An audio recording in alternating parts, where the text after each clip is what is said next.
Welcome to this broadcast. Mark DeJesus in the house, bringing you insights for your healing and freedom journey. I am all about mental, emotional, kind of rolled all those in together, mental, emotional, and relationship health, teaching believers to get rooted in that experience, a healing and freedom journey, because there is healing and freedom, layers and layers available for us step by step as we take the journey together. And if you are passionate about that too, you've arrived at a great place. I'm the author of the OCD Healing Journey, amongst many other books that you can take advantage of by going to markdejesus.com. You can support these broadcasts by clicking on the donate button. There's other links there that you can look at as well too, as well as a little bit more about me. There's a topics page. There's a book link that shows you all the books that are currently out. Of course, I always have book projects in the incubator that are going through their process of marination and writing and editing and all that. I also host a healing and freedom community where I take a deeper dive in connecting with those who are a part of it and providing online courses, as well as the current course I'm working on, the OCD Healing Journey training course, which is based on the book, but it allows me in video format to get a little bit more expansive. Anyway, it's fantastic to be with you all here. I am checking all things technical, make sure that our audio levels are okay and that my mixer isn't listening to the devil and all that kind of stuff that is happening. So thank you all those who are in the live feed and those who are listening to this later on. I've got quite a stack of questions that I will get into. We'll see how far we can go. You can submit your questions by going to Mark DeJesus. If you can spell my name, Mark, M-A-R-K. If you can spell Jesus and just put D-E in front of it, then you're right on your way. .com. Then /questions. You could submit your question there. I want to encourage you to go to my topics page because there's a lot of categorized videos in the library there. In fact, many are reaching out for help on perfectionism, anxiety, OCD. There are topic pages for those, especially the OCD help page, exclusively made for your journey. It's categorized, laid out. In fact, tons and tons of Q&As you can sit and listen through as I process everyone's questions that come in to the best that I can. Not everyone's questions, the ones that I can address. But anyways, it's wonderful to have you all here. Looking forward to getting into what we have for you tonight. Of course, this night, Sunday Night Live, would never be what it could be without the amazing, lovely, not only absolutely splendid co-host, the beautiful love of my life, all that I cling to. She means more than this world to me, and that's not codependency speaking. Welcome, Melissa DeJesus in the house today, my darling. Welcome. Thank you. It's a lovely day today. And the crowd goes wild. Yes. Today's been a peaceful day. I kind of like it. It's a little bit different than some of the days that we've had throughout our bathroom and all that journey. Somebody just asked, actually, thank you, Kristen, asked, how's the house renovations going? We'll get to that in just a second. We will get to that in a second. And we'll get to you greeting everyone in just a second. But yes, sir. I want to address a controversy. Oh, that's right. Yes, please do. Yep. It's a controversy. There is a controversy in the midst. Mm-hmm. A controversy. Mm-hmm.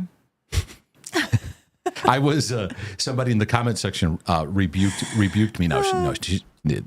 I don't even know if it was a she or a he. Not a rebuke. True. I'm joking. But they made a comment, and I thought I'd make a thing about this. I think you should, because I think it's worth making. You need to put a Oh my goodness, my brain. Okay, for any of you going through perimenopause or menopause, it's the rough. Cloud fog in my mind is real.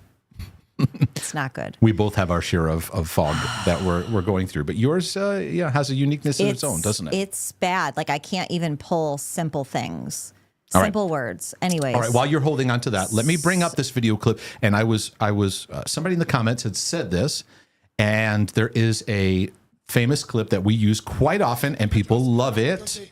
Okay. Okay. Okay. Love this, right? Well, there's a section that I always refer to and often comment on. Many people in the comment sections love it, and we have a great time together. It's the section where I say jump on base. Okay. Jump as in jumping on base. And somebody in the comment section. Poll. That's what I meant. And somebody on the comment section. So yes, Put up a poll. that's what we're leading to right now. Lord help me. Yep. So what we're going to do right now is I'm going to play this and then I'm going to put it in the chat because this is what they said. They said it's not jump on bass. It's drum and bass. Jump on bass. Drum on bass. Put the Jump poll on up. base. Okay, put the poll up first and then play it and then see what people. Well, I'm going to play it so that then I can put the poll together here. Okay? Give it a second to get to it. Under the blood, me say me under the blood. Jesus cover me under the blood. Under the blood, me say me under the blood. Jesus, you will cover me under the blood.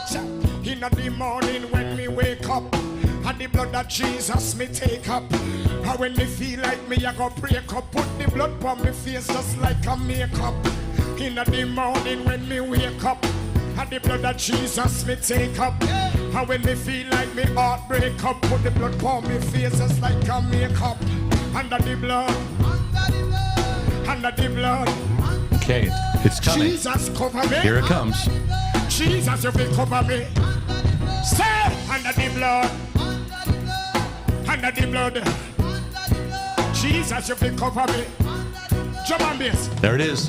What is it? Hold on. Under the blood. Jesus, you will cover me. Jump on this. You will cover me. Jump on this. You will cover me. All right, what do the subtitles say? Hold on. Jesus, you will cover me. Jump on this. Listen, Christian, I fight some things. Is it? Do Jump the on base. subtitles get it at all or no? Because sometimes the subtitles will base. go in and out. Jump on base. What is it, everybody? Jump on base. Jump on base. Jump on base. Jump on base. It's like Laurel, Yanni. Laurel. Right. Yanni. Okay, what does everybody think?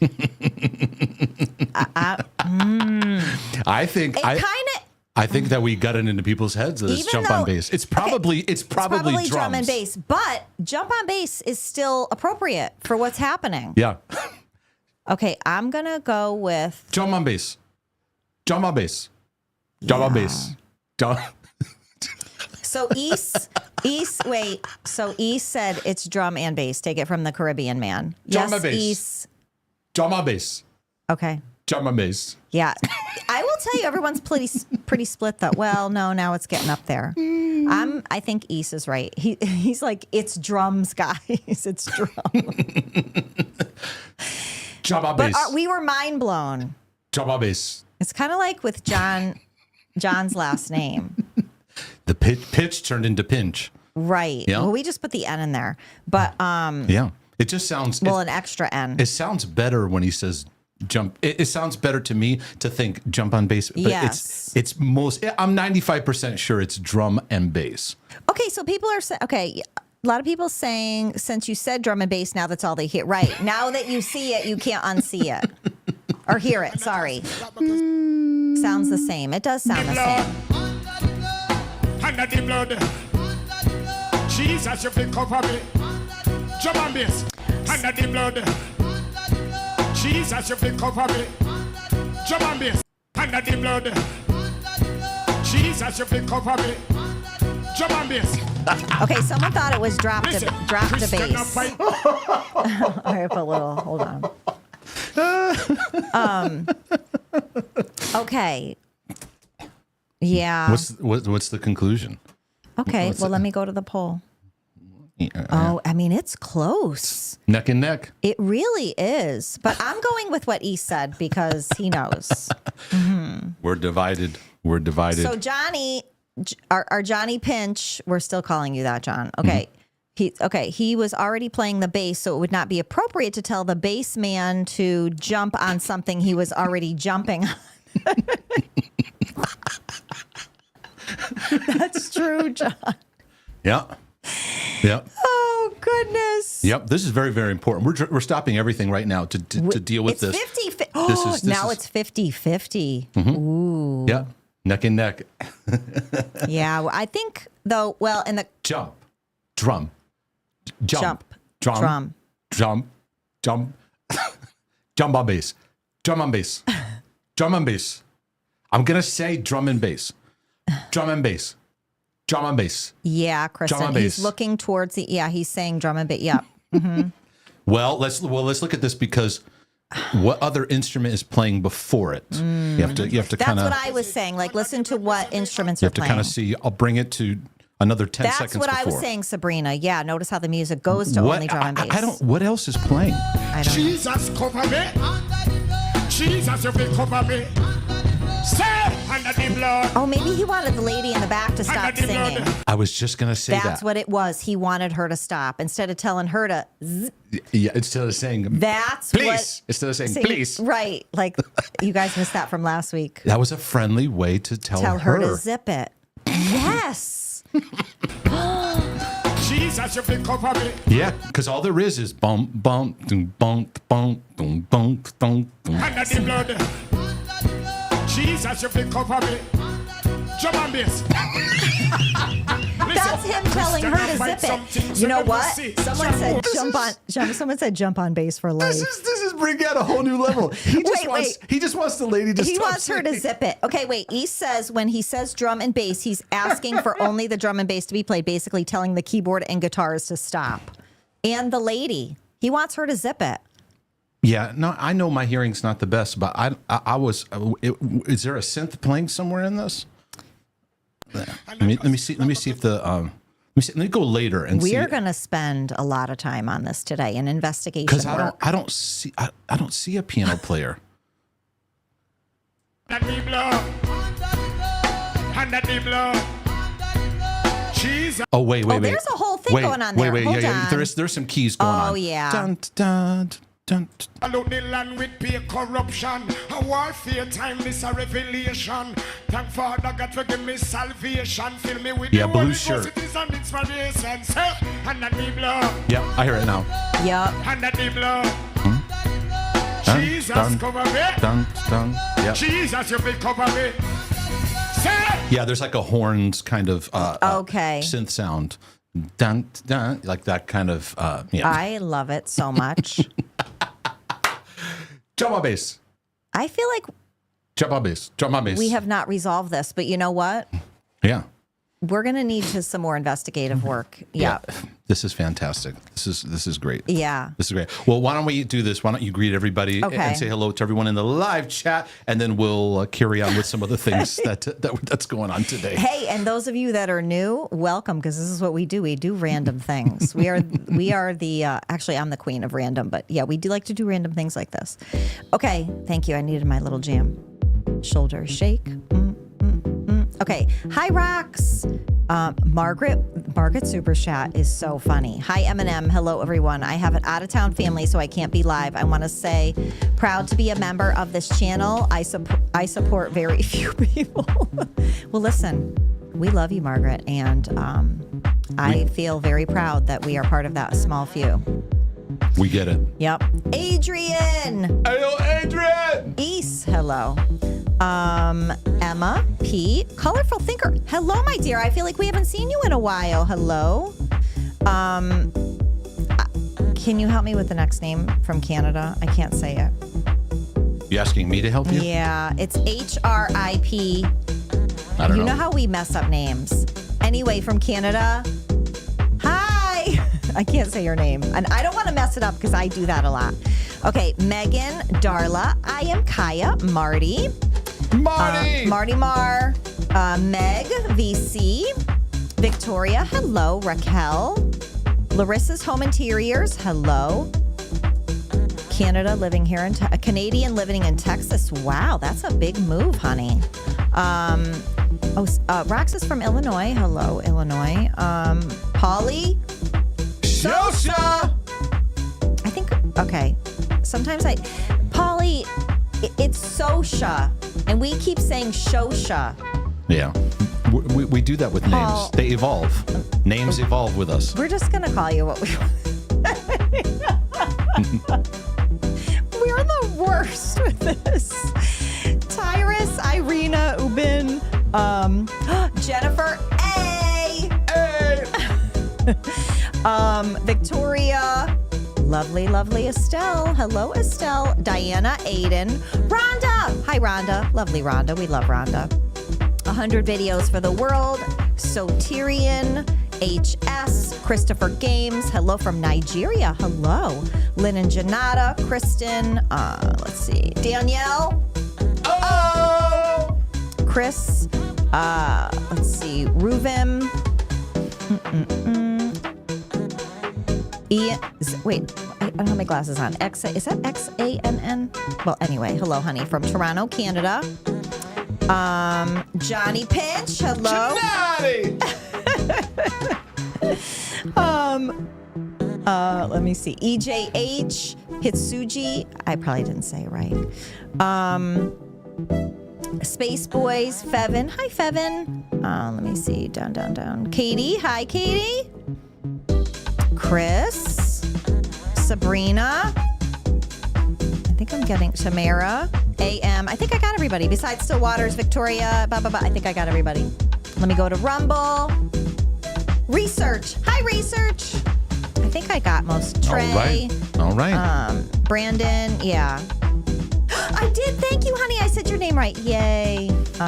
Deborah. Alexandria. I think I got everybody. If I didn't, I missed you, I'm sorry I missed you, and welcome. All right. Yeah. All right. Fantastic. So we have a celebration a bit today. Yes. That no more drama for your mama. We are through. We are complete. With the bathroom drama, the plumbing, the house, renovation, dealing with companies, yelling at companies, having to deal with stress and all these things. As far as all things home, bathroom is done. We can now have a little bit of a normal schedule. Maybe, right? I hope. Listen, Mark and I always have a project going. That's true. We always do. There's always something. Yeah. So you know how you finish one thing in the house and then you look at something else and you go, yeah. We like to roll up our probably sleeves. Paint the floorboards again. Yeah, we like The to trim. we like I to could roll up our sleeves. Yeah. Yeah. So here's my thing in this whole journey. Please. I'd like to take a little bit and talk about this, and Okay. I'd like to go on a couple of tangents because I love a good tangent. Let's do this. There's something I observed in this process, in this journey, in this chapter that is a bit frustrating. But I want to talk about frustration. I want to talk about anger. I want to talk about you getting irritated or whatever. Okay. And I am going somewhere with this, so it might take a couple turns. One of the things that I got exhausted about in this process is that it doesn't seem, especially, and those of you who work in construction, you work in those kind of arenas, but in many other areas, it doesn't seem like things get done or addressed until somebody has to get firm.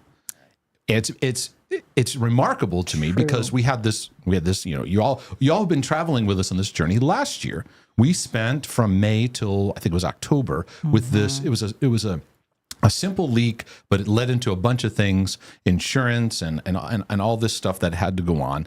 It could have been resolved in a couple months, but it took 5 months, right?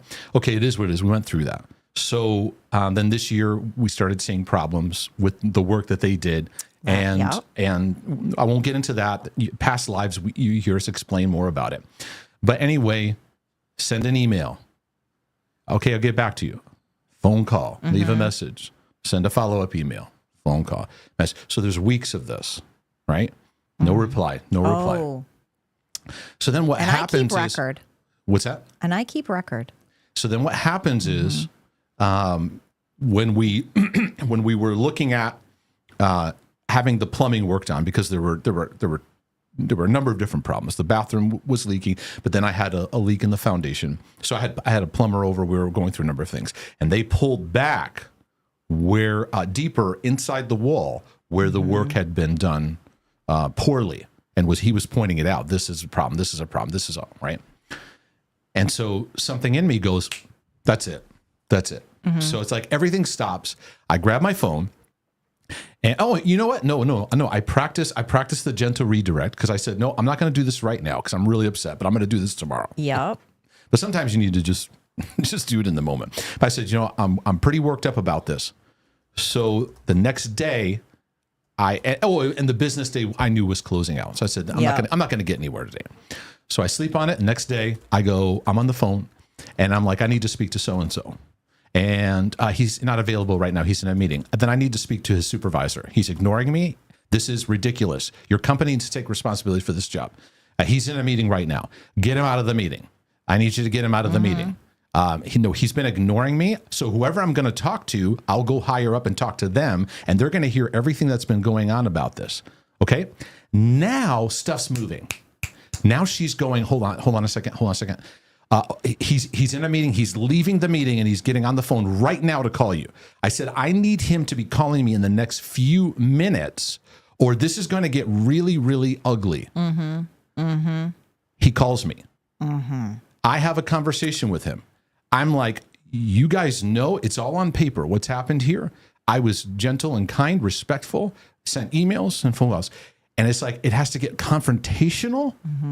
And then he's like, we're going to make this happen. If we lose money, I don't care, whatever we're going to do. Right. Which that was talk to just try to appease me because then I had to do it again. I had to do the same kind of call again, multiple times because then he didn't follow through. Then he just. Yep. So it leads me to this. One of the frustrations in my journey is that why is it that people don't listen or take heed or value something until a hammer hits? That's with everything too. Right. Yeah, and it led me into a lot of, I could go into a lot of different directions, a lot of different, even in church work. I remember we lived in a condo up in Connecticut for 12 years, I think it was, you and I. Yeah. I'd lived there for a few years before we had gotten married, so 14 years. So anyway, I got kind of brought, they were like, we need some more board members on the condo board association. I'm like, fine, I'll be on it. So I'd sit in these board meetings. They're pretty boring, but I was, there to try. Very boring. Because you're on it now. Well, I just removed myself from it because I was Zoom calling in. And basically, it's a session for all the biddies in the area to come in, and they're going to complain about this and the paint and the bushes need to be cut. Anyway, go ahead. Yeah. So anyway, we're sitting in this meeting, and there's a problematic person on the board. He's very obsessive. He's very intense. He was probably on the spectrum, but that's another thing. Anyways, he would constantly talk disrespectfully and very passive aggressive. It became problematic. So I'm watching this time after time after time, sitting in the meeting, and everyone is kind of just talking behind the scenes. Oh, he's so difficult. He's so difficult. Well, we were having one meeting one day, and he completely disrespected the president who was just trying to run the meeting. And I just jumped into the meeting, looked at him, and I go, hey, knock it off. Like, knock it off. I see what you're doing. Not cool, man. Like, he's trying to do something, and you're disrespecting him the whole way. Okay. Can I insert something, too, as you're talking about that moment, too? Yes. I wasn't there. However, Mark is so kind and generous, and, like, really, it takes him a lot. I've mentioned this before. It takes Mark a lot to get irritated. But when he does, it's like, you go, oh. Okay. Like, so I think he probably, like, because you're very respectful in those environments, and then when you put your foot down, I'm big on respect. You've had to do that in a lot of in some other areas too. Yeah. So here's the interesting thing. It just went dead quiet for like it felt forever, and I get to this emotional place where I go, why does it have to get to this point for someone to stop this behavior? Right? Like, man up. So, so anyway. So then here's what happens. It get really quiet, and the meeting was kind of awkward as it was moving forward. Nonetheless, they move forward. So as the meeting's happening, I'm sitting there going, did I go too far? Was that too much? Right? Because no one's saying anything. Right. We leave the meeting. As we're leaving, everyone's whispering, oh, man, that was so good. I'm so glad you did that. And I go, why didn't anybody else? Right. People are. Right. And so this was one of the things in pastoral work and in life I see is like no one's honest with each other. No one knows how to establish boundaries and do it in a kind way where You know, I remember when we were speaking of our condo, I'm going back to our condo days, we were having snow plowed. And it was one of those winters where it was just storm after storm. And whenever a storm comes, the snow plow people come in, they honk, and we have to get in our cars and kind of keep moving our cars around so they can. Yeah. It's a pain, but it's life. It's just, you know, what you do. Those of you who live up north and you live in a complex or whatever, you have to do that, right? And as I'm going in the car, I'm noticing that the trucks are having a hard time because one of our neighbors is drunk and he's just yelling out, you know, obscenities. You know? Oh my goodness, we have seen some crazy things. So he's just going off. I'm not doing no, right? So I see him yelling at some ladies and then some of the drivers, which it's late. They've been plowing all day. So I just put my car in park. I go, bro. Maybe there's a part of me that should have been a police officer or something. Although you want to see all those things, but you do have a good temperament. And then you know when to be firm. Well, because it's about de-escalating. Correct. Right? It's like, bro, you got to chill. You got to chill, man. They're just trying to do their job. So then he goes even higher. And he's like, I'll tell you, I'll come over and I will whoop your... I'm like, yo. He was something.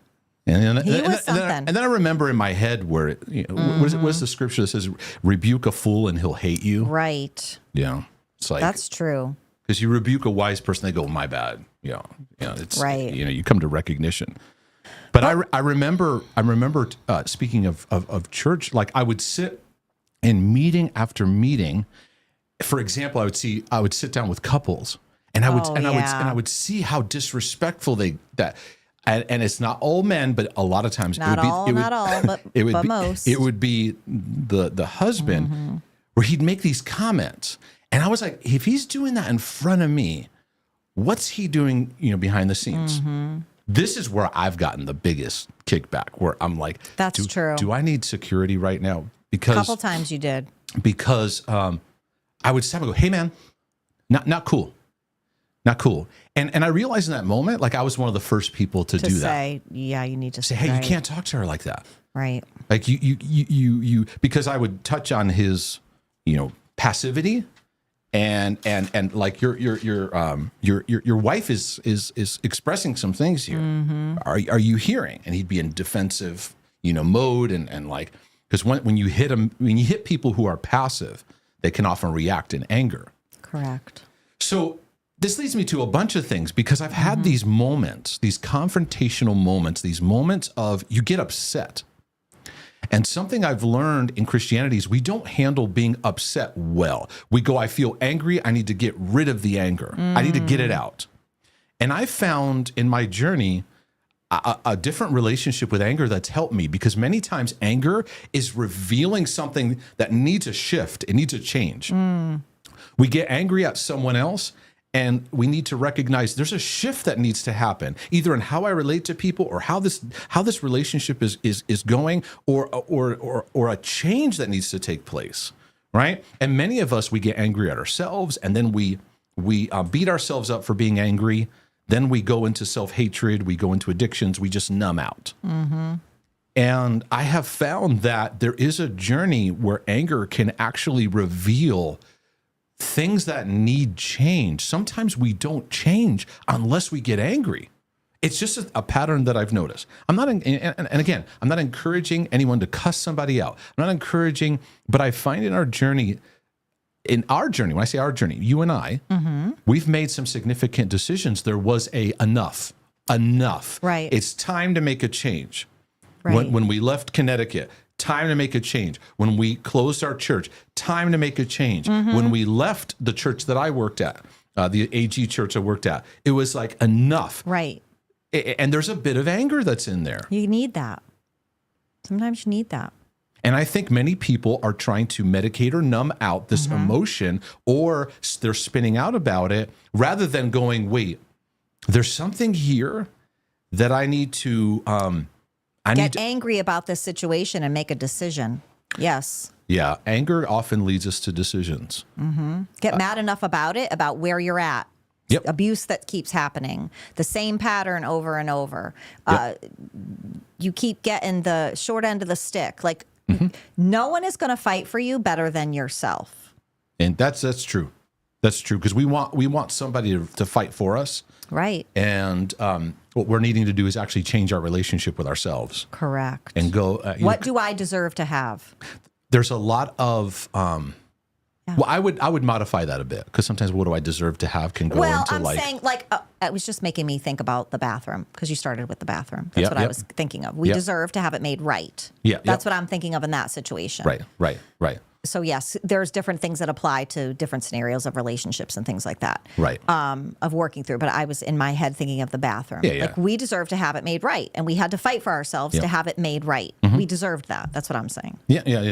I get you. I just, That's what I meant. Where people can take deserve and they can move it into entitlement. I hear you. Yeah, that's not what it's all good in the hood. But I think I look back at my journey. This was something I was just thinking about, like, before we just logged in here and started things up, is there are significant moments where it's not they get angry and take out, many people take out the anger on someone, or they take out the anger on themselves.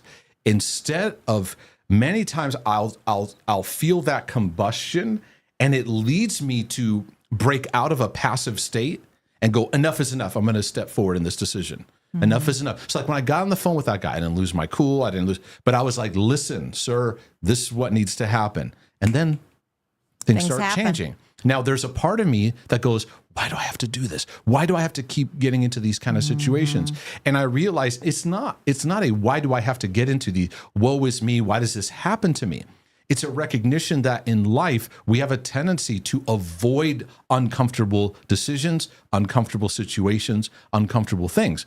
And so I realized in my coaching and counseling work, Amen. that in my coaching and counseling work, that so many people are in avoidance because we're afraid of, whatever. We're afraid of somebody not liking us. We're afraid of, we're afraid of making decisions. We're afraid of stepping out. We're afraid of a lot of things. Of being uncomfortable. Yeah. Of being in a place that's. Do I have enough? Do I have what it takes to move forward? Do I have enough to go? I'm going to be maybe uncomfortable for a while, but I want to move into a new direction. And that's what propelled me into doing what I do today. There was a sense of passion, but there was also a sense of, call it righteous indignation, call it anger, call it whatever you want, that the church is broken. The church is goofy as all be out. The whole place is filled with dysfunction junction, and we're not dealing with it at all. And we're telling people, just give it to Jesus, just keep praying, just keep getting involved in ministry. Meanwhile, our marriages or our mental health is collapsing. Enough, right? Now, in that, you got to learn. The Bible says, go ahead and be angry. Don't sin. And I think we're so afraid, I'm going to become bitter. I'm going to be that we don't let the emotion have a work in us where we actually learn something. Sometimes you need to, just like anxiety, you often have to let the anxiety work its way through you, because you need to work through it. You need to face things. You need to learn what it means to rest in God's love. But it's not a passive thing. It's a walking. The same thing with anger that I've learned is like, okay, this thing's upsetting me. I'm going to just kind of let this float a little bit.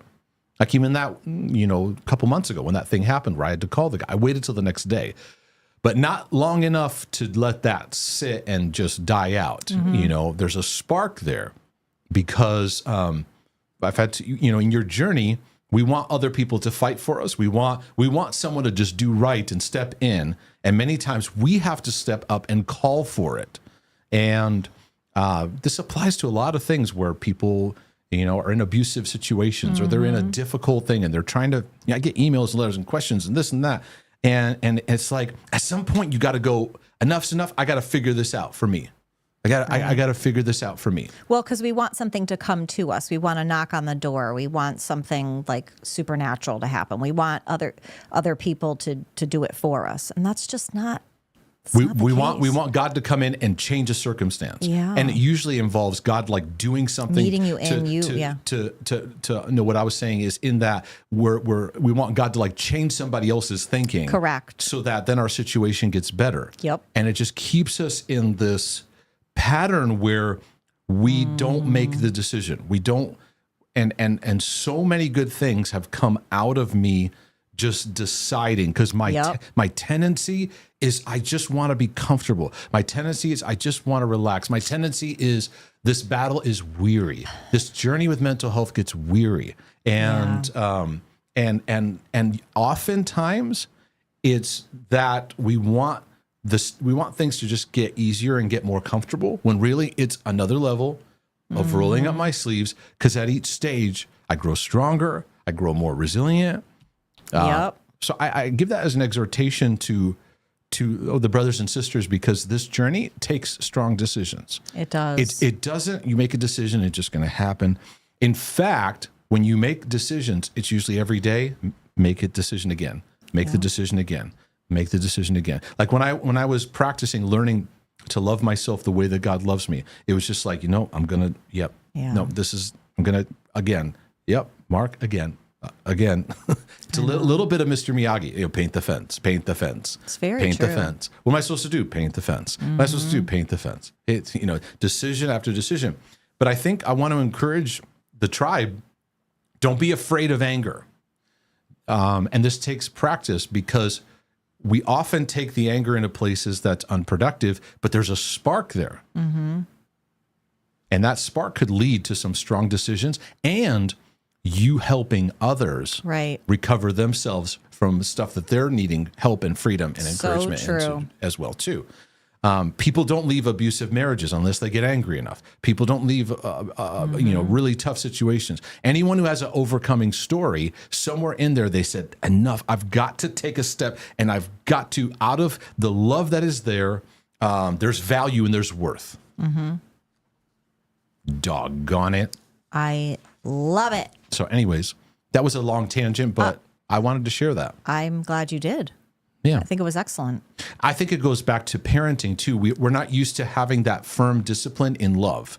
We either had like, a backhand, or we had yelling, or like drunkenness, or out of control, or nothing. Or absolute silence. Yeah. Yes. And so we need those moments of like, you can do it. Yeah. You got this. You can do it. Right. And it there's, really and there's doesn't love it all in it. come back to that. Yes. And there's love in that too. So anyway, goodness, it's good, babe. Can I just say too, a lot of people are acknowledging, and I didn't realize this after, because I already had what I was going to wear, and then you put your shirt, and I didn't realize it till after, that we're matching today, and people think it's great. You know what? I was so into making sure the tech and was all. I know. I didn't even. We're twinsies. We are twinsies. It's cute when it happens like that, right? We're like real twinsies today. That is awesome. It's kind of nice, yeah. Well, speaking of, I don't know if it applies to firmness or anything, but I had addressed last week a question about female pastors. I thought I'd take a moment and just read what the person wrote to me. Oh, yes. And then I'll get into some more questions, and we'll get into what's going on tonight with some other stuff. But he said, "Hi again. I'm the person who wrote in about female pastors. I wanted to thank you for taking the time to express your stance on the matter.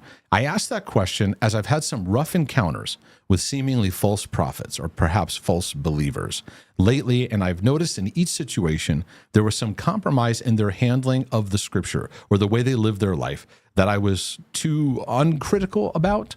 That's interesting. Too uncritical about. Okay. Sometimes in a misguided effort to show grace, other times perhaps I was just too undiscerning. Can I just jump into that statement for just a second? And here's what I encourage everyone. Whenever it comes to teachers, ministers, pastors, church, or a believer, take your time. That's really the key to this. Take your time. If you're new to this channel, take your time to get a feel of where I'm coming from. And we often want to just, jump in with somebody, and I say, take your time, because maybe you were undiscerning. Maybe you're showing too much grace. I don't know. I don't know that that's it. Maybe it's just you discovered over time, I don't line up with this. How many of you have been a part of a church, and after a few years or so, you go, man, I'm really not vibing with the emphasis and mindset here. It happens. I encountered OCD struggles in a way that totally knocked me down earlier this year. And you were kind of the only Christian source of help in addition to the Bible I've been able to identify thus far. I was initially avoiding asking you about this, as I didn't want to discover that you had some deeply unsound doctrinal beliefs that would perhaps require me to reevaluate my interactions with you, with your community. with you and your work, which was a bit scary to me, that I didn't know where else in the Christian community to find OCD help, as it's a struggle that has confounded the church members I've talked to about it. Tell me about it. However, after this recent season of my life where overlooking a person's stance on unbiblical beliefs or doctrinal issues has ended in a situation where I find that one doctrinal compromise or oddity in a person's belief systems was just one among other quite serious compromises, oddities in that person's belief, I realized it was worth asking a bit more about your beliefs to better understand how I ought to approach my interactions with your work. Yes. Now, I want to say this. And I hear where you're going. I hear your journey. I see some pain and stuff like that too. But I am on a daily basis interacting with many aspects of the stream of faith of Christianity and many, many approaches and many different mindsets. And I see a lot of microscopes and magnifying glasses on hanging on words I'm saying. What do I mean by this? And where's my stance on that? And I understand that. I get that. I'm not saying don't do that. I'm fine with it. It gets out of hand where people hang on things I say in ways that are unhealthy. But I also want to encourage believers to live in such a way where we keep the important things. I have in my heart the areas that these are of the utmost importance, and I'm not budging on them. But there are areas that I'm not going to get into huge arguments about it. And debates about it. And so this area that you asked, I'm not necessarily one that I'm going to go into and argue and debate that one. You know, some people may come in and want me to have a certain translation of the Bible. And if I don't, there's plenty of, topics and things that people will be thrown off about. My main area is to help people in mental health, because the body of Christ is suffering and struggling intensely. And I don't know why there's not a lot more voices that are theologically bringing out the aspect of what it can look like to live healthy in emotions, to live healthy in the soul, live healthy spirit, soul, and body. I don't know. I don't have an answer to that. I just know that I want to be a part of the solution. But in that, this also helps OCD and me as well too, is to learn to make the main thing and just be aware of, like, a lot of topics that you can get pulled off on that just get pulled into strife, senseless, meaningless arguments and debates, and OCDers and perfectionists, we can write people off very quickly. Oh, they said this, we write them off. And sometimes we have to recognize when our standards are too excessive and too intense. Just saying that. I'm not saying that this all applies to you. I'm just saying that as an exhortation. So anyways, you said I just wanted to share it in case. But anyways, it was nice that you followed up with it, and I just pray that it will just add seasoning to your journey, add grace to what God is doing in your healing, and as you're working through OCD. So I'm going to get into some questions. This one's going to be about a narcissistic mother, and we'll see where we go with that, and then I'll maybe do this one, another one, then take a dance break. Hi, Mark. I've recently been learning about narcissism. I have a whole section. You can go on the topics page. I did a series on narcissism, an important subject to understand. I've known for a bit that I have severe enmeshment trauma from my parents. However, I've always attributed my mom's behavior to depression and low self-esteem, such as threatening to die, saying that we would be better with her gone, guilting me when I set boundaries or made new friends, judging and criticizing any decision I made, especially if it was made without her being involved, and being extremely controlling of everything I do. Yeah, what you're saying isn't necessarily depression as much as it is having a mother who's on the narcissism scale. I definitely see that here too. She tried to turn me against my dad, another trait that happens. I grew up with no opinions or sense of self. Setting boundaries has been hard because of her threats to end her life. It's a classic narcissism kind of thing, because everything goes back to centering the attention on them and the highly orchestrated image that they cultivate. They don't want you looking at them and seeing the flaws. They want you looking at them and seeing the highly constructed image. And that image is either the greatest victor or the greatest victim, whichever works. And when all things don't work, they go to the victim. And so she uses that, and it's abusive, saying, I'm going to die, I'm going to take my life, and my life's out. It's abusive to your heart and soul. And it takes time to realize that, because when we're kids, just growing and adjusting and doing what we can. So I'm terrified that if I set a boundary, she will get triggered. And this is the enmeshment you talk about. This is the ungodly tie that we develop with our parents.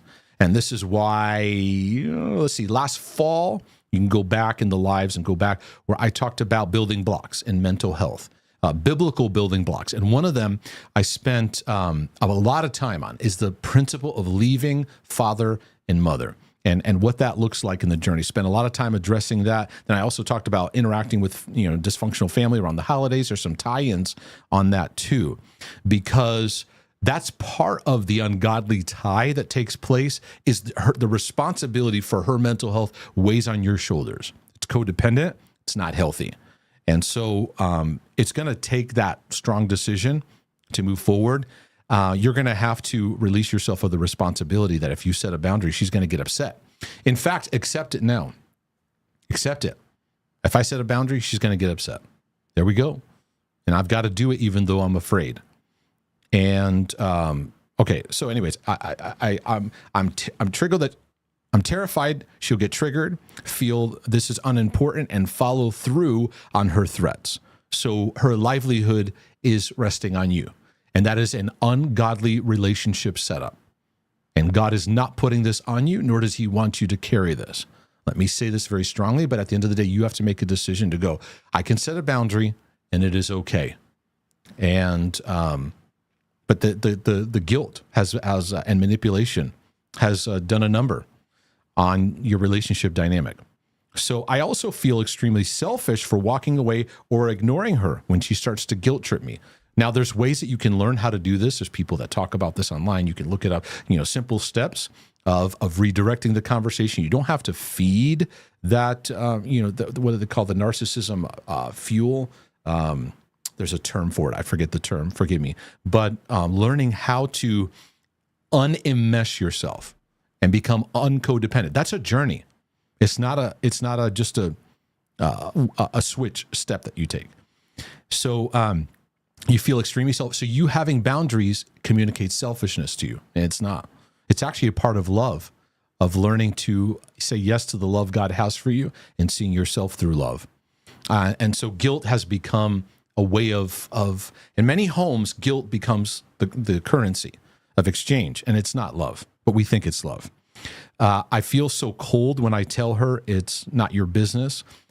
You don't necessarily have to say it like that. Try to maybe say it a different way, but you're going to have to be firm. You're going to have to walk in some firm steps. My first question is how to set boundaries with a narcissist when they are threatening retaliation, self-harm. Well, you have to untie yourself from being the one that's responsible for your parents' journey. You as an adult child are not responsible for your parents' decisions or where they go on their journey.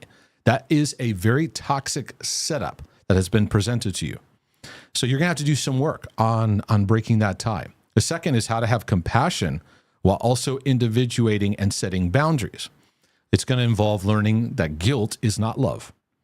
It's a lot of untangling. Guilt and shame is not love, but that's your currency right now. If you notice, there's actually no love here in this relationship. There's not a love exchange. It's a guilt exchange. But we do, I feel bad. We confuse that as empathy. It's not empathy.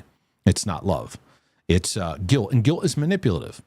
So in learning how to have compassion, you're going to have to learn what love is and how to see yourself through love. That's the journey. And I talk about that in God Loves Me and I Love Myself. There's aspects of codependency that need understanding of self-love in order to take those steps in stronger and healthier ways. So I exhort you in that to take that journey and take those steps. At the end of the day, she is still my mom. Again, that could be another hook. It's my mom. Oh, but it's your mother, They even did that to Jesus. Yeah, but it's your mother, You gotta stop talking and go over to her right now. And she does care about me. Those are things you'll have to process through. I still want to have a relationship with her. How can I balance? You can't have a healthy relationship with a narcissist. So that's something that takes time to accept. And unless there's some miracle that God changes them, but it's not going to be through you. And I know I'm answering these things quick because I've spent a lot more time in other broadcasts, but it's going to take some learning, because right now, love and grace is not love and grace. It's guilt and codependency. But we're taught, that that's what it is, and it's not. So it takes relearning of what love is. So anyways, take that, walk with that, and I pray that grace will follow you along the way. This one's a question about not feeling love. And he talks about SSRIs here. I won't get into the nitty gritty of that, because you can go see my broadcast on medication that I have. Anyways, he writes, I'm a 24-year-old male, about to be 25. I've had a lifelong battle with OCD struggles, and I recently was able to get the real help I needed in order to combat my issues roughly a year ago. So I'm not sure what that means, but it's great, whatever help you were able to get. However, right around that time, I was on Lexapro and developed a severe adverse reaction. I had changed my dose, and over the course of a couple months, started experiencing flu-like symptoms that got worse, which ended up with multiple ER visits. I ended up getting off of the drug and developed continual problems. Now, did anyone in this process, did anyone talk to you about this, you having these adverse reactions? Did they make some adjustments, wean you? Was there supervision over this in this process? Because when you're taking medication, you're taking a foreign substance, a foreign chemical into your body that your body doesn't recognize. So when you sometimes we think we take a psychiatric medication that we think our body's missing it, and we're taking this pill and the body goes, oh, I need this. No, it's a foreign substance. And so the body has to adjust to the substance now being there, which is why all medications have, a list of side effects that are possible. And some of them could be severe, some of them not so severe. And so for the journey, many people have to weigh, I need help in this area, and there's this potential side effects. Well, how much do I really feel like I need this to help me at this stage in the journey? So I talk more about this in that. So I'll get to what you're asking here in just a second. But anyways, you ended up getting off the drug and developed continual problems, persistent anhedonia, which is something many SSRI users experience when reactions in getting off of drugs. And it's not just benzos, even SSRIs, they can have this too. Cannot feel love or pleasure, skin numbness, genital numbness, complete loss of sexual functioning, hair thinning, skin thinning, visual snow, tremors, nausea, fatigue. Come to find out, this is a condition called PSSD that is experienced only by a rare amount of people. Post SSRI sexual dysfunction. So it's usually that's usually targeted more to the overall sexual and emotional side effects, where sex drive and those kind of things are affected, which that is a side effect, one of the highest side effects of SSRIs anyways, because you get an overall blunting of emotions, but which can then also affect libido. So you're like, well, I don't feel anxious, but I don't really feel those other feelings either as well too. But this one is an observation of more severe than that. And you say it's experienced by only a rare amount of people. The course of my life has completely changed, and the inability to access certain emotions necessary for the healing process, like touch, love, and comfort, are gone, which frightens me. You're a little black and white in what you're saying here, so I want to give some perspective to it. My question is, as a Christian counselor and pastor, how does one heal without being able to feel love? I'm hoping God will provide a way out of this, even when I don't see one. There's two factors here that could be helpful. Number one is you have to see yourself and your situation with compassionate grace in proper perspective. So most of your symptoms now seem to be from a reaction to a drug or your body coming off of a drug. And I mean, there's just countless people that are going through this. And so we beat ourselves up, we get angry, and we don't allow ourselves to be compassionate to go, it's going to take time for me to adjust to this. Okay. And again, I'm not a doctor. I know my initials are MD, but I'm not a doctor or your doctor. I'm a brother from another mother, but I got a lot of experience in this with people and seeing and watching and navigating this. So number one is perspective.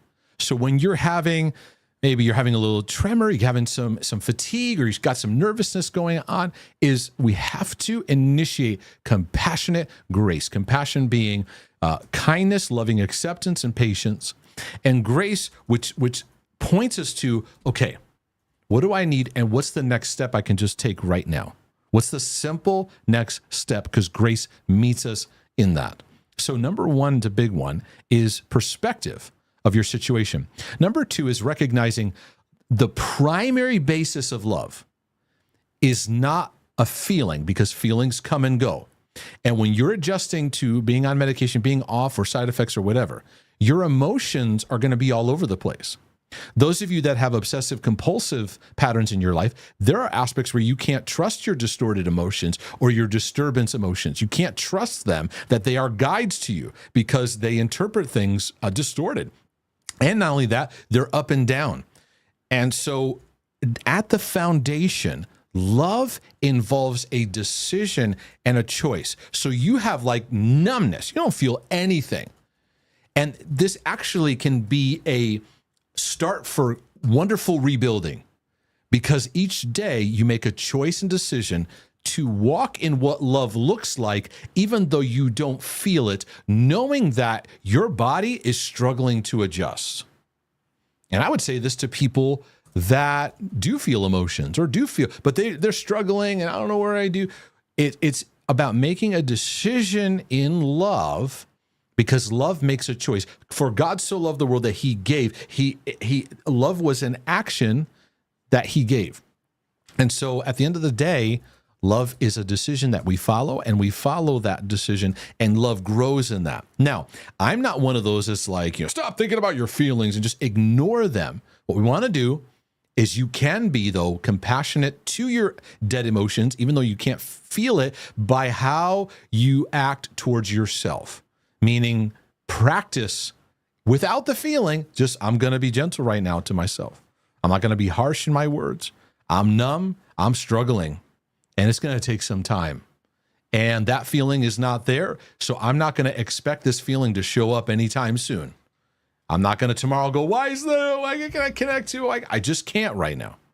I just can't. And it's okay. But I'm going to continue to take the journey. All right. So with that said, let's take a dance break.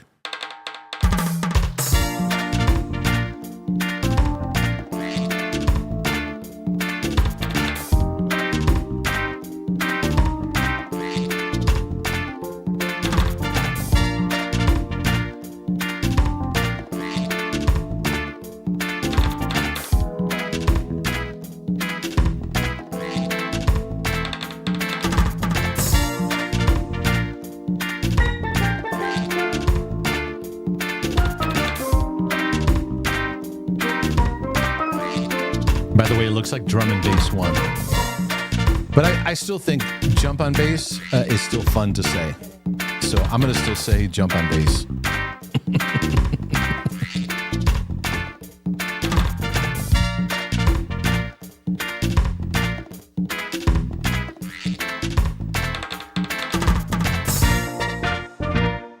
So this kind of flows into another question. So let me talk about numbness a little bit more. Because many people will write or have conversations with, or in sessions or whatever, they say, I don't feel anything, I feel numb. And I want to bring some perspective to numbness, because we often misdiagnose ourselves in numbness. If you have obsessive compulsive struggles, this is a classic thing that you will do. You'll go, I feel numb, I don't feel close to God. And you will go to your obsessive subject, your theme. It means I feel numb. It means I'm not born again. It means I'm not really saved. It means I've committed the unpardonable sin. It means I'm hard-hearted and God has pushed me away. It means I've blasphemed right? You're in a dating relationship. You have relationship OCD. You go, I feel numb. It's because I'm with the wrong person, right? You have any other kind of disturbance in OCD, and you in your blah kind of time, you will go to a distorted interpretation of what you're going through. Beware of how you interpret the disturbances that flow through you, because we all need help in navigating that. Okay. So in this question here, hello, Mark, I have a question about feeling numb after much OCD healing. This is a classic aspect. It's a chapter in the journey we all need to understand. And I'm going to lay it out here because you're going to hear it in this gentleman's question. First, though, I wanted to update you since the last and first message I gave. I wrote to you about going to a fundamental Baptist college a few years ago. I was struggling with obeying the rules strictly. You asked me what college I went to. They are actually BJU, Bob Jones University, arch nemesis in sports. Pensacola Christian College. Yeah, I knew some people that went there too. Since I wrote to you last, I have been diagnosed with OCD and have had much healing in my life. With God's help, I have been painfully starving the compulsions and finding joy in my life again. Can we just read that sentence one more time? Since I wrote you last, with God's help, I have been painfully starving. I hear you, because it can be painful. Painfully starving the compulsions and finding joy in my life again. Can we just take a moment? Come on. Come on. This is wonderful.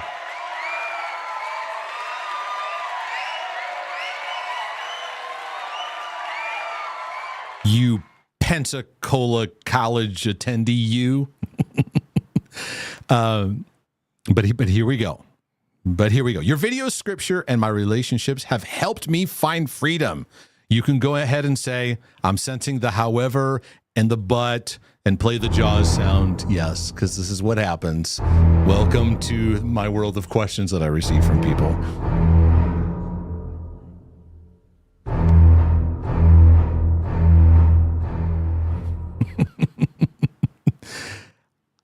I have this numbness that I feel now. I'm no longer in a constant state of anxiety. This is happening over and over and over again. People are getting well, but they're going, something's wrong. Something's wrong.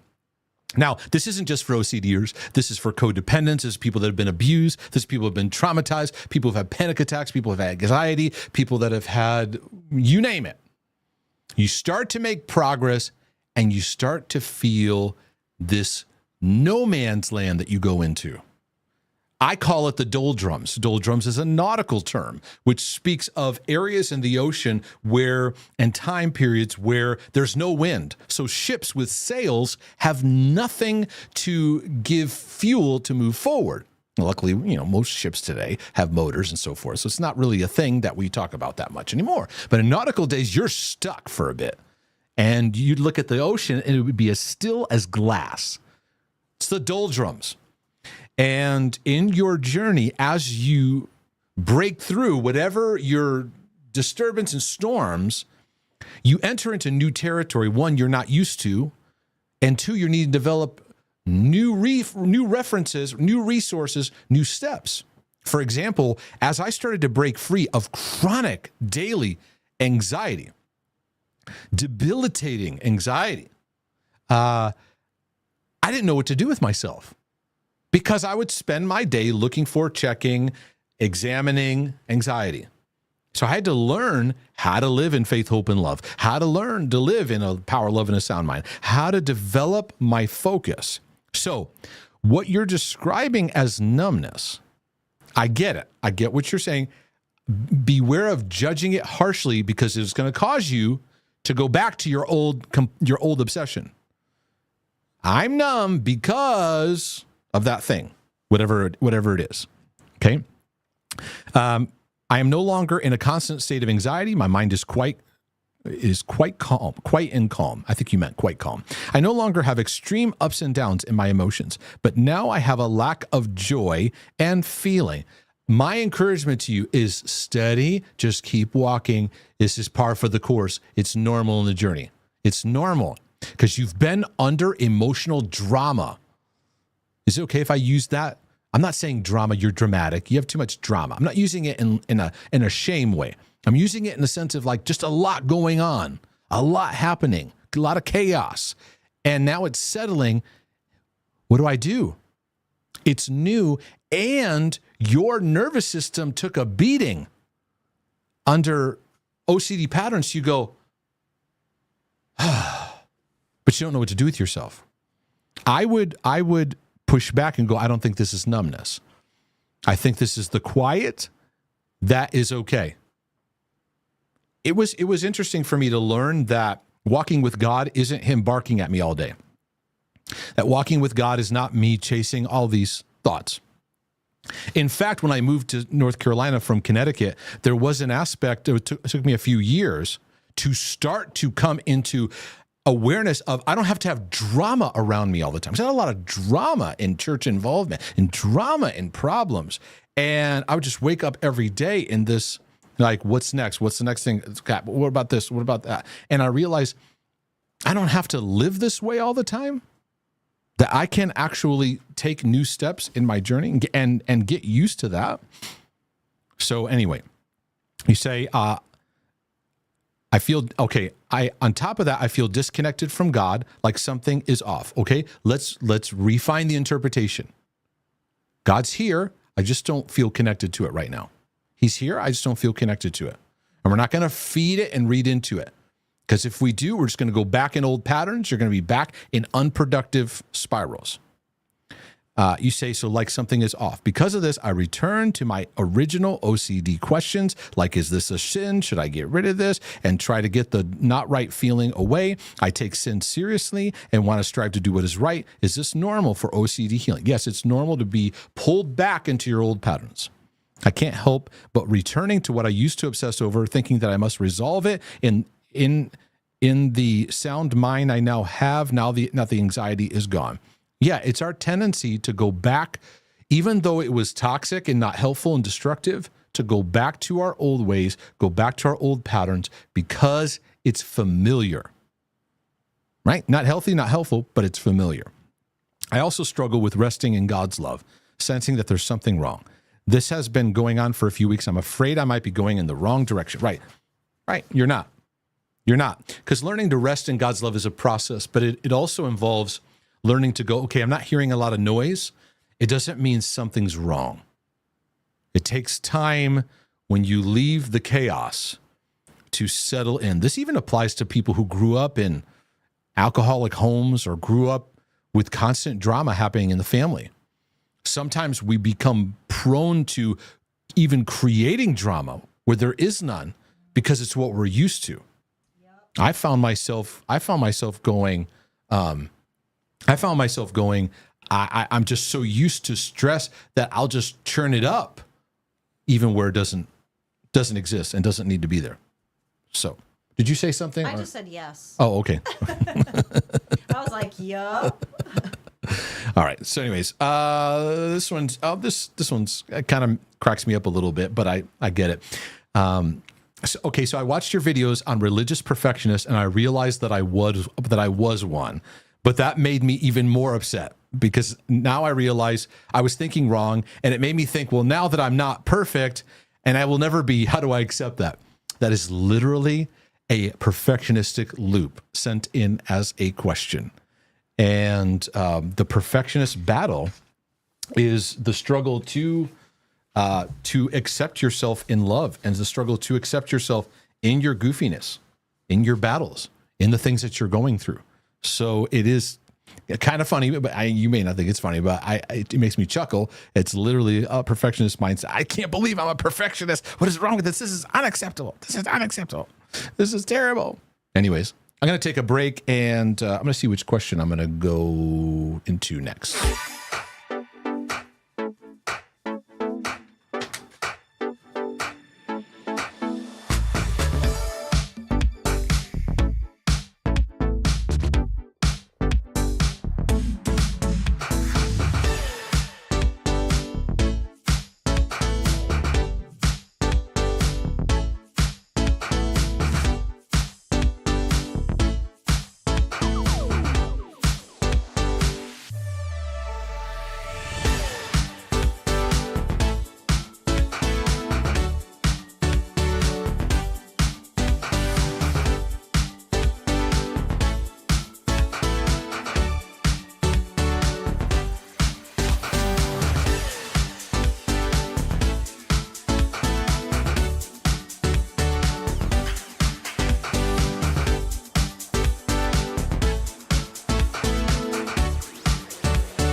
All right, I got a question here about is more like leaving father and mother questions, and they're very common. They come through because we're all needing to figure out how to do this. So, and again, I encourage you go back in my lives last in the fall. Those of you that are in the Healing and Freedom community, these are there's an actual course, biblical building blocks, and the leaving father and mother is in that. And I also recommend the guilt series because this one's about a lot of guilt going on here. Okay, this is about guilt about moving away from my mom. I moved to a different country for a job opportunity 10 years ago and loved it. My husband and I got settled, had a family, and never looked back.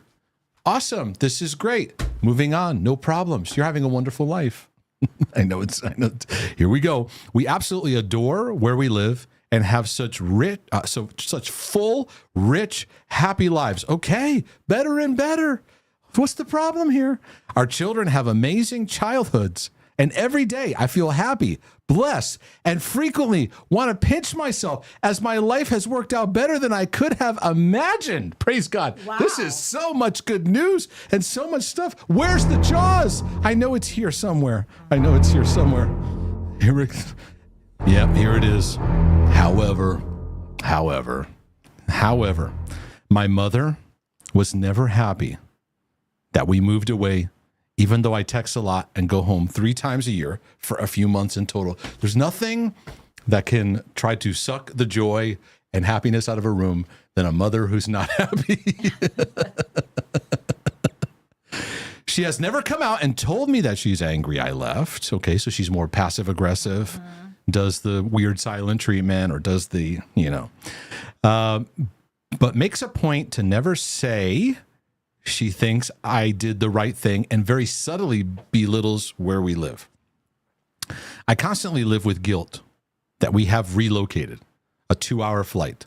My husband wants to buy a house here, and I feel like she will be angry or upset. I frequently feel a lot of shame around her that I can't understand, and I blush and my heart races over the slightest thing when I'm with her. It's like there is an unspoken language that I understand, which says, you've let me down, but it's never vocalized out loud. I hear it though. I'm starting to understand that God gave me my life for me to live, but I feel like I'm being selfish in doing so. What is the biblical perspective to take on this? Thank you. When a woman and man come together in marriage, they leave father and mother. Your mother is no longer your mother in the way that she was when you were a child and teenager. You have now left. This is why a big part of mental health healing, folks, involves leaving father and mother.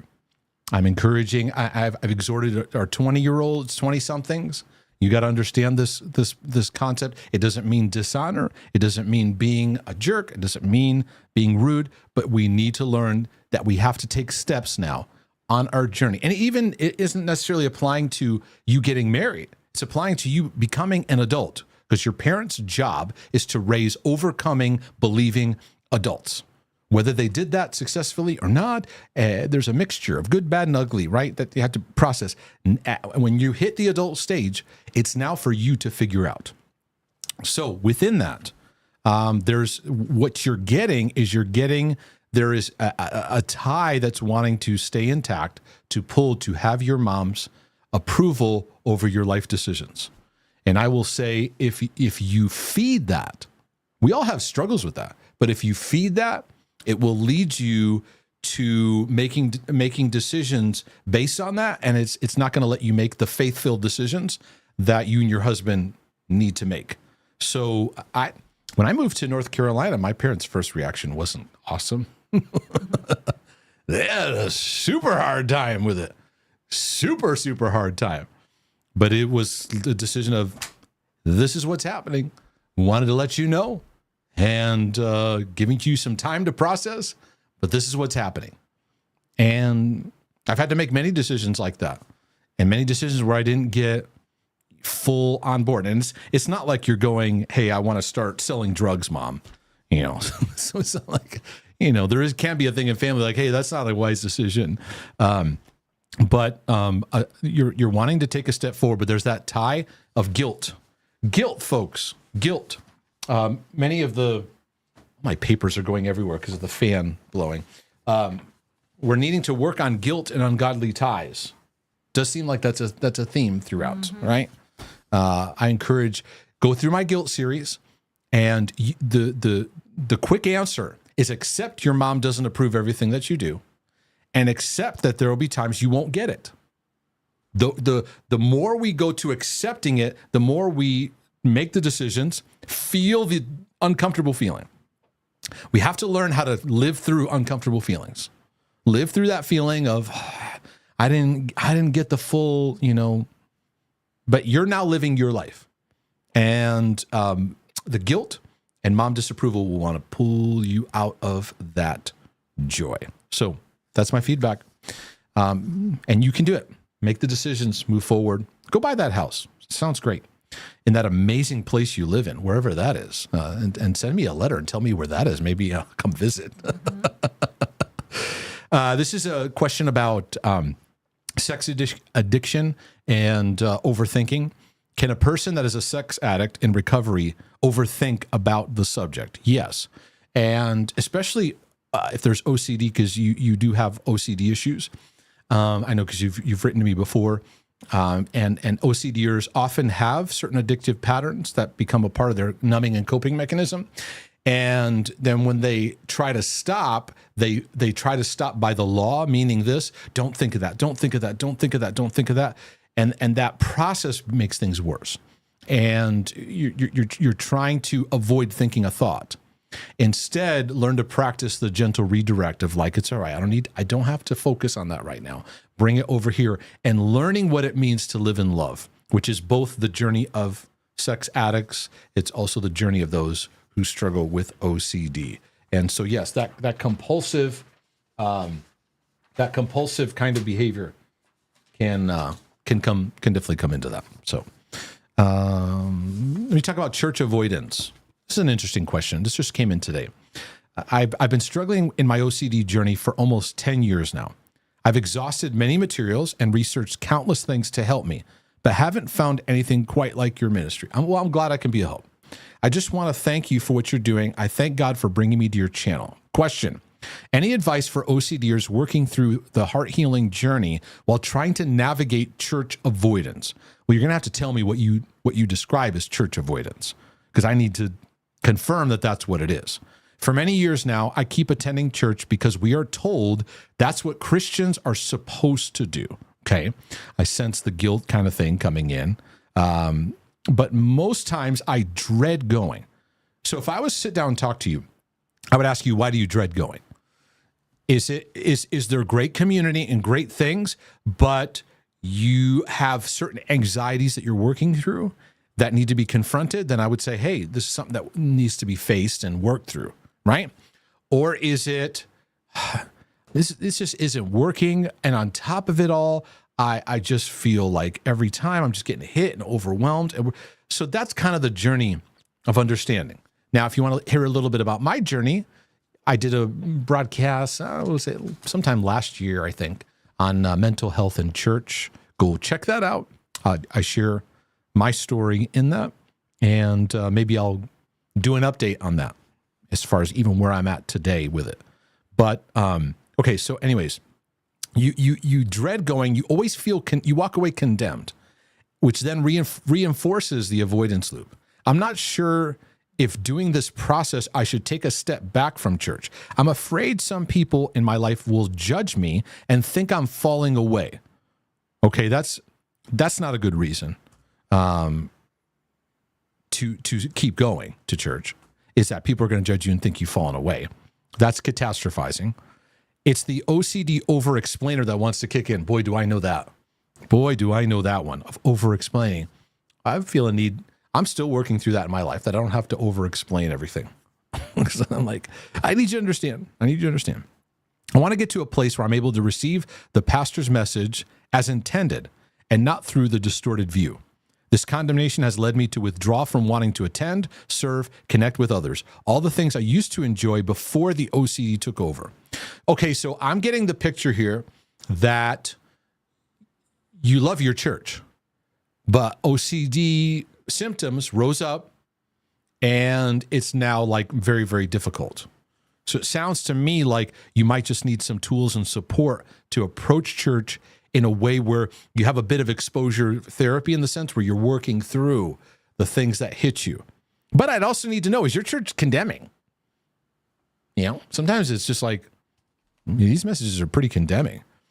And there are many sermons that just add to people's OCD spirals unnecessarily. My husband and I have been together 6 years, and he is extremely helpful, supportive, and pivotal in helping me to think soberly. He works shift work. Oh, God bless him. That's tough. So most Sundays he can't make it to church, and has suggested I take a step back from church for now to focus my faith walk on working through your materials. Any insights or advice? Well, I'm not going to tell you what to do, but I will say this. The pressure of the world isn't on this decision. It's not like God's going to leave you either way. You're free to make a decision either way. So yeah, you could take a break for 6 months, or take a break for 4 months or 3 months.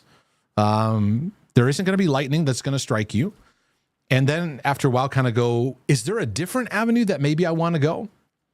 Or you go, you know what? I've got a great family here. I got great friends. Everyone's so supportive. The messages are actually great. I just distort them. Maybe you could figure out an in-between plan, where you learn to face the things that cause you to spin out without feeding the distortions. But why not take a break? Why not take a break? It's all right. And let me see this one on trust issues. Let me get to that one. I've been working through my religious OCD for several years now. Every time I seek the root issue for my OCD. Okay, let me mention. Hold on, just a second. These papers keep. I'm going to put you guys over here. Papers keep moving everywhere. Okay. People with obsessive compulsiveness, perfectionistic tendencies, type A's.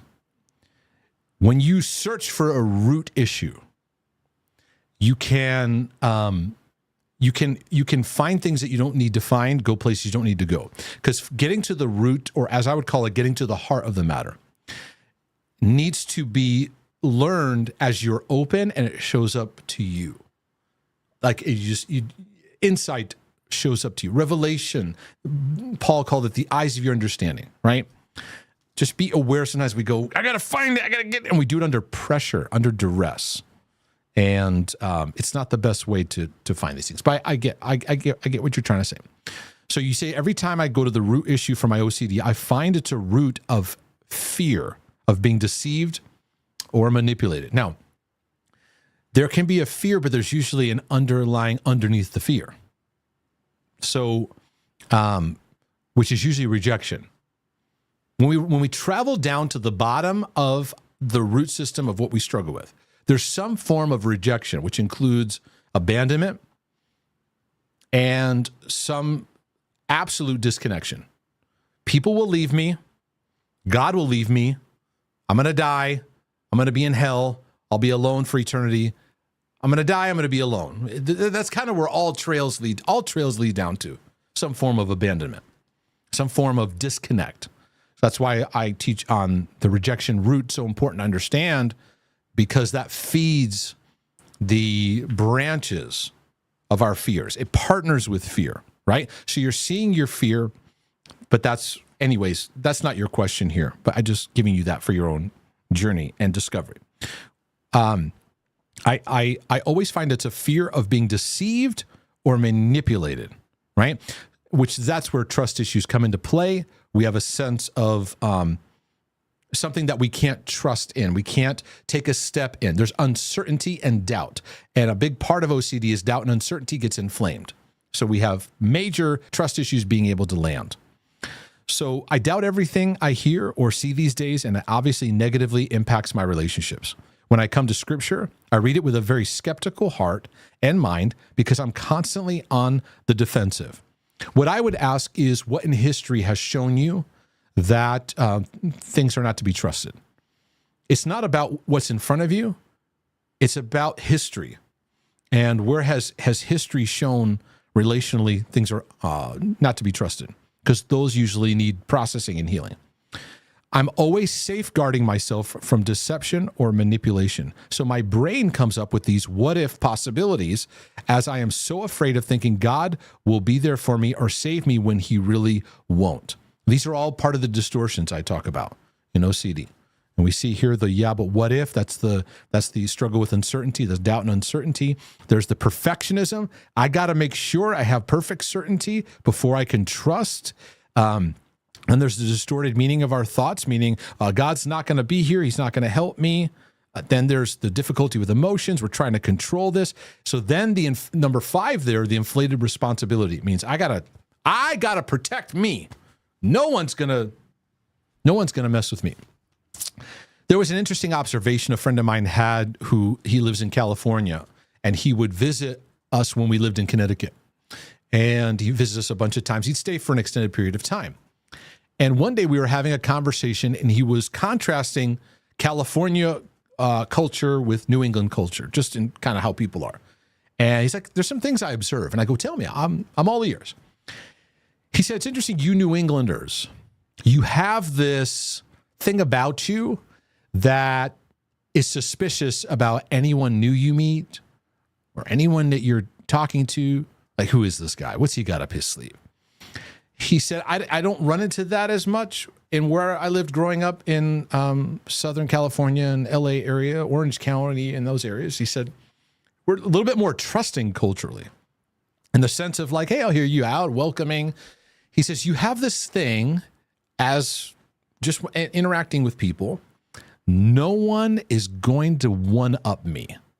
No one is going to betray me. No one is going to deceive me. And so in that, we, instead of having a healthy membrane of boundaries, we develop a concrete wall that cannot be, it doesn't allow anyone in.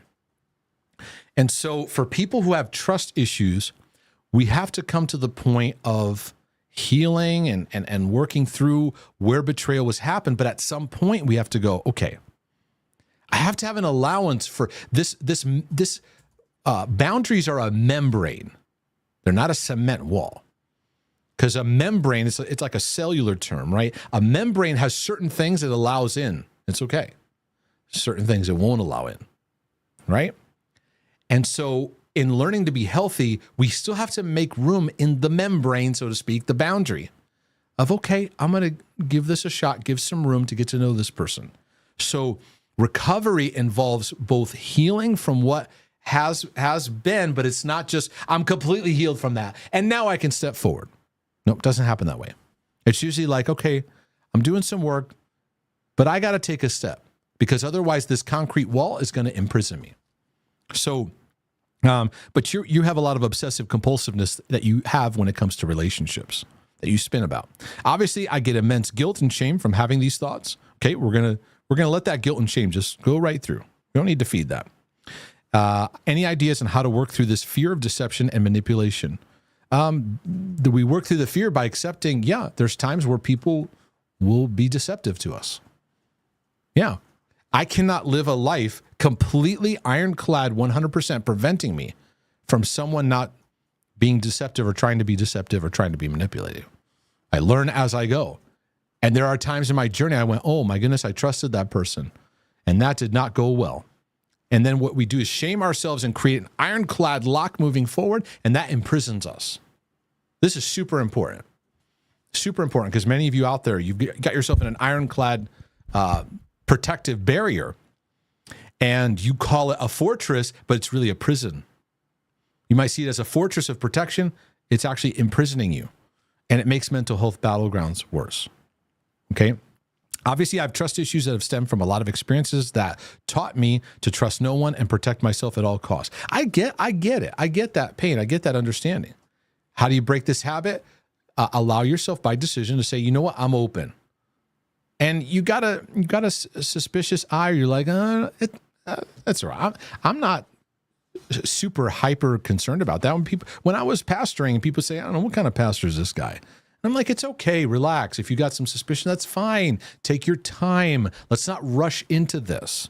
So many people in church life were rushing into relationship connection, which in my opinion is the number one reason we have so much relational fallout. We just rush things so fast. So you say, how do I break this habit? How do I let go of my safety and security enough to trust others and God in a healthy way? Thank you for any insight you can provide. You've been such a help for years, and I'm so grateful. Well, hopefully it's a help and a blessing. I'm going to take a dance break, and I might take one more question. We'll see, and then we'll come back. I think you like this one, so I'll do this one.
Alrighty.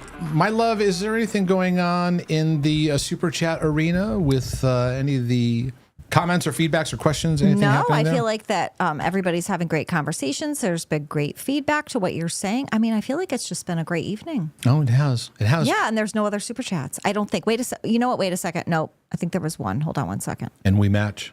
We do match. Drum and bass. Drum and bass. All right. Joshua Miller, sorry. Thanks, guys, for your family and ministry and helping all us crazy OCDers. God bless you all. Well, Joshua, thank you. It's an honor. We're all goofy, aren't we? Aren't we? Yeah. I had some more that I could have gotten You to. got some good stuff, but I feel like I want you to hold it for next week because I feel like we could have some good conversations. Yep. There was some stuff in here. Yeah. Yeah. So we'll get into it. So Tune in, y'all. yes, this is fantastic. And we need to eat. That's true. I'm hungry. All right. Well, Lord willing, and the creek don't rise. This is your brother from another mother And your sister from another mister. saying we'll be back with more insights for your healing and freedom journey. And our mixer behaved, and I'm so happy about that.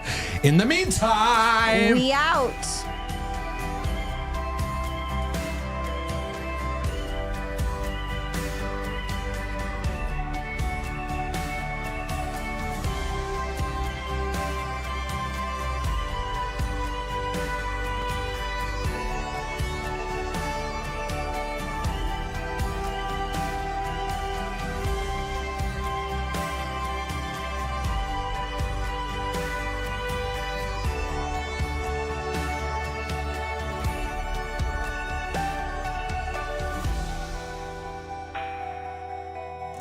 jump on base.